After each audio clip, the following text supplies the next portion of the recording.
চট্টগ্রাম শিক্ষা বোর্ড ঘেরাও এবং বিক্ষোভ করেছে ১১টি স্কুলের শিক্ষার্থীরা। কোটা সংস্কার আন্দোলন ও বন্যার কারণে পড়ালেখায় ব্যাঘাত ঘটেছে উল্লেখ করে এসএসসি পরীক্ষার সিলেবাস সংক্ষিপ্ত করার দাবি জানিয়েছেন তারা। দাবি না মানলে আরও কঠোর কর্মসূচির হুমকিও দিয়েছেন তারা।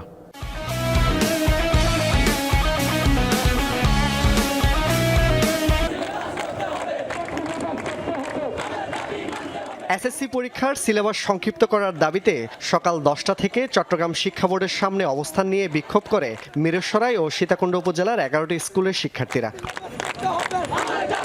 কোটা সংস্কার আন্দোলন ও বন্যার কারণে লেখাপড়ায় ব্যাঘাত ঘটায় এই দাবি বলে জানান তারা। আমরা অটো পাসও চাচ্ছি না, আমরা চাচ্ছি আমাদের শর্ট সিলেবাস দেওয়া হোক, যাতে আমরা সবাই ভালোভাবে পরীক্ষায় অংশগ্রহণ করতে পারি। বন্যা কেবিলত অনেকের বই খাতা বন্যাতে এখানে পানিতে নষ্ট হয়ে গেছে সবকিছু। ওরা যতটুকু পড়ছে ওটা শর্ট সিলেবাসে আনা হোক। বিভিন্ন শিক্ষকদের পরামর্শ নিয়েছি, ওনারা বলতেছে যখন অন্যান্য স্কুল যাচ্ছে তোমরা এখানে সামিল হতে পারো। দাবি না মানলে সব স্কুলের শিক্ষার্থীদের নিয়ে আরও কঠোর কর্মসূচির হুমকি দেন তারা। তারা যদি না মানবে বলে এবং কি তারা যদি এখনই যদি না বলে দেয় আমাদেরকে মুখের উপর, তাহলে আমরা বিপরীত কিছু চিন্তা করব। প্রিপারেশন নিতে হবে ভালো করে, আমাদের 2-1 দিনের মধ্যে আমাদের আন্দোলনটা মেনে নিলে আমরা ভালো হবে। 8টা জেলায় পানিতে প্রবণিত, এখন ওদের দিকেও বিবেচনা করে আমাদেরকে যদি শর্ট সিলেবাসের দাবিটা যদি গ্রহণ করা হয়। পরে শিক্ষার্থীদের প্রতিনিধিরা চট্টগ্রাম শিক্ষা বোর্ড চেয়ারম্যানকে স্মারকলিপি প্রদান করেন।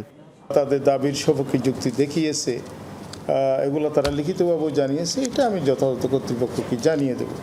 ঊর্ধ্বতন কর্তৃপক্ষকে তারা মাননীয় শিক্ষা উপদেষ্টার কাছে আবেদনটা দিয়েছে, আমি সেটা পাঠিয়ে দেব। জোবায়েত ইবনে শাহাদাত, যমুনা নিউজ, চট্টগ্রাম।